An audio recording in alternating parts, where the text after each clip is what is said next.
കേരളത്തിൻ്റെ സാമ്പത്തിക രംഗത്ത് അതിനാധാര ചലനമായി തീരുന്ന സ്റ്റാർട്ടപ്പുകളുടെ സഹായിക്കാൻ വേണ്ടിയിട്ട് നിലവിൽ നടപ്പിലാക്കുന്ന പദ്ധതി, സ്റ്റാർട്ടപ്പുകളുടെ തുടക്കത്തിൽ നൽകുന്ന സാമ്പത്തിക പിന്തുണ പോലെ തന്നെ പ്രധാനമാണ് അതിൻ്റെ സ്കെയിലിംഗ്. അതിനാവശ്യമായ തരത്തിൽ ഈ പദ്ധതി സമഗ്രമായി പരിഷ്കരിക്കുമോ എന്നതാണ് ചോദ്യം. ബഹുമാനപ്പെട്ട മിനിസ്റ്റർ, സാർ, ഈ സ്റ്റാർട്ടപ്പുകളുടെ പദ്ധതി ഇപ്പോൾ CMUDP പദ്ധതി 2 കോടിയാണ്. അത് വർദ്ധിപ്പിക്കുന്നതിനെ പറ്റി ഗവൺമെൻറ് ആലോചിക്കുന്നുണ്ട്. അതുപോലെ തന്നെ ഗ്യാരണ്ടി വേറെ ഷുവർട്ടീസ് ഇല്ലാതെ 10 കോടി രൂപ വരെ ഉൽപ്പന്നങ്ങൾ അടിസ്ഥാനത്തിൽ കൊടുക്കുന്ന ഒരു വലിയ പദ്ധതിയുണ്ട്. 10 കോടി രൂപ വരെ. പലിശ കുറവാണ്, അതിന് 9.5%. CMUDP 5%.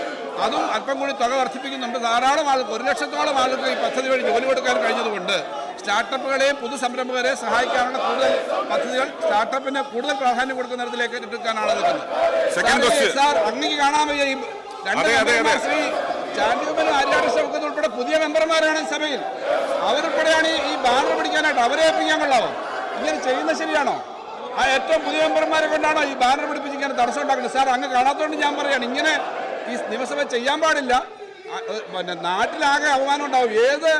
ഏത് തെറ്റായ വൃത്തികെട്ട കാര്യം ഉണ്ടെങ്കിലും അതിശക്തമായ നിലപാടെടുക്കുന്ന ഒരു ഗവൺമെന്റാണ് സാർ ഇവിടെ.